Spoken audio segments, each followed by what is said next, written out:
Welcome to Devotionary, where we make the Bible accessible and applicable. As Moses continues to inform the people of Israel about God's laws regulating every aspect of life within their corporate community, the rules seem to get stranger and ever more specific. In Deuteronomy chapter 22, verses 1 through 12, Moses deals with everything from the care of livestock and regulations concerning horticulture to, believe it or not, a ban on cross-dressing, all in the context of 12 verses. But we have to remember that God was interested in every area of Israelite life. There was to be no secular sacred split when it came to the people of God. This lengthy list of rules and regulations was intended to provide direction for all of life, from the home to the workplace. God's interest in Israel's holiness was all-encompassing and non-negotiable. He refused to leave anything up to their imaginations or sinful inclinations. God's people were expected to live according to God's will.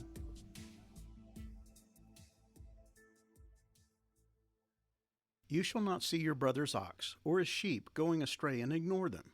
You shall take them back to your brother. And if he does not live near you, or you do not know who he is, you shall bring it home to your house, and it shall stay with you until your brother seeks it. Then you shall restore it to him. And you shall do the same with his donkey, or with his garment, or with any lost thing of your brother's, which he loses and you find. You may not ignore it. You shall not see your brother's donkey or his ox fallen down by the way and ignore them. You shall help him to lift them up again. A woman shall not wear a man's garment, nor shall a man put on a woman's cloak, for whoever does these things is an abomination to the Lord your God. If you come across a bird's nest in any tree or on the ground with young ones or eggs, and the mother sitting on the young or on the eggs, you shall not take the mother with the young. You shall let the mother go, but the young you may take for yourself, that it may go well with you, and that you may live long. When you build a new house, you shall make a parapet for your roof, that you may not bring the guilt of blood upon your house, if anyone should fall from it. You shall not sow your vineyard with two kinds of seed, lest the whole yield be forfeited, the crop that you have sown and the yield of the vineyard. You shall not plow with an ox and a donkey together. You shall not wear cloth of wool and linen mixed together. You shall make yourself tassels on the four corners of the garment with which you cover yourself. Deuteronomy 22, verses 1 through 12. Let's face it, these are some strange-sounding commands that appear to have little or nothing in common. They come across as a list of random rules dealing with a set of seemingly disconnected circumstances. After all, what does the return of your brother's lost ox have to do with building a parapet on your roof? And what do the verses which seem to be addressing cross-dressing have to do with the proper procedure for gathering eggs? As Moses has revealed before, God was deeply concerned about all aspects of his chosen people's lives. He provided the Israelites with little leeway. And while many of these commands begin with the familiar phrase, "you shall not," they come across less as hard and fast prohibitions forbidding certain behaviors than they do as common sense advice for living. And while at first glance they may appear to be somewhat heterogeneous in nature, they share a common theme. Life within the nation of Israel was to be communal. God had declared the entire nation to be his chosen people. Each of the 12 tribes, with each of their various clans, formed a collective whole. And within that community, God expected his people to live together in unity, expressing their love for him through acts of compassion and concern for one another. Earlier in the book of Deuteronomy, Moses gave the people of Israel the following command, which became the central part of the Shema, the daily prayer of the Jewish people. "Hear, O Israel, the Lord our God, the Lord is one. You shall love the Lord your God with all your heart, and with all your soul, and with all your might. And these words that I command you today shall be on your heart. You shall teach them diligently to your children, and shall talk of them when you sit in your house, and when you walk by the way, and when you lie down, and when you rise. You shall bind them as a sign on your hand, and they shall be as frontlets between your eyes. You shall write them on the doorposts of your house and on your gates." Deuteronomy 6, verses 4 through 9. Love for God was a central tenet to the Hebrew faith, but that love had to have an outlet. It had to be expressed in acts of obedience. And many of the commands God gave to the people of Israel were other-oriented. In other words, they dealt with the interpersonal relationships between fellow Jews. The way they treated one another would be a powerful and visible expression of their love for God. That's why when Jesus was asked by the Jewish religious leaders to name the greatest of all the commandments, he stated, "You must love the Lord your God with all your heart, all your soul, and all your mind. This is the first and greatest commandment." Matthew 22, verses 37 through 38. But then he quickly added, "A second is equally important. Love your neighbor as yourself." Matthew 22, verse 39.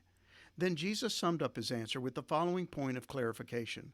The entire law and all the demands of the prophets are based on these two commandments.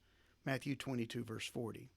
It's impossible to love God without expressing love for others, and the Apostle John makes that distinction quite plain. If someone says, "I love God," but hates a fellow believer, that person is a liar. For if we don't love people we can see, how can we love God, whom we cannot see? 1 John 4, verse 20. That simple yet profound message seems to be at the core of all the commands found in this section of Deuteronomy. For the most part, they're all horizontal and interpersonal in nature. They flow from one individual to another. And yet, they are concrete expressions of love for God.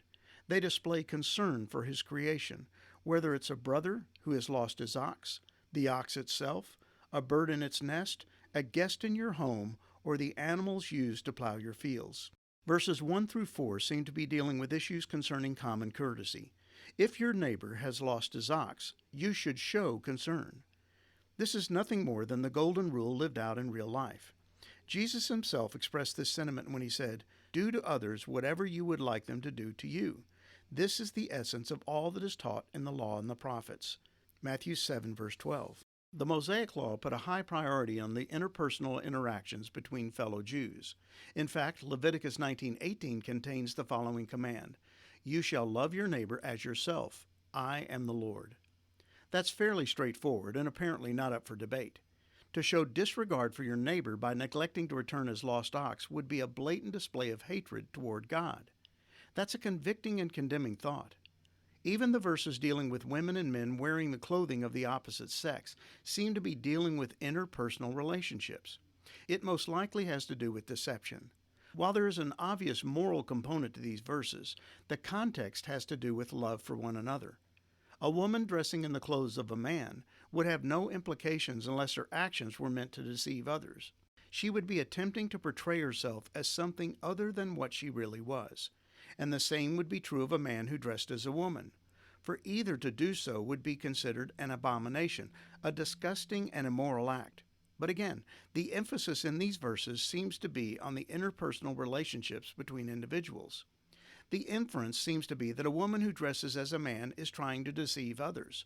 She would be attempting to cover up her true, God-given identity with a false one. And the same would apply to a man who dressed in a woman's clothing.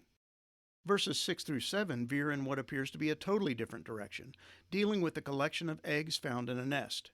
This seems to deal with the proper treatment of God's creation, over which man had been placed as God's steward. "Be fruitful and multiply and fill the earth and subdue it, and have dominion over the fish of the sea and over the birds of the heavens and over every living thing that moves on the earth." Genesis 1, verse 28. The plants, birds, and animals were to serve as sources of sustenance for mankind, but they were to be treated with proper care and concern. Man was not free to abuse God's creation. So if someone discovered a bird's nest containing eggs or recently hatched chicks, they were free to take the eggs or chicks, but they were not to take the hen. This would allow the hen to produce future eggs. Proper care for God's creation would have long-term benefits. Do this so that it may go well with you and you may have a long life. Deuteronomy 22, verse 7.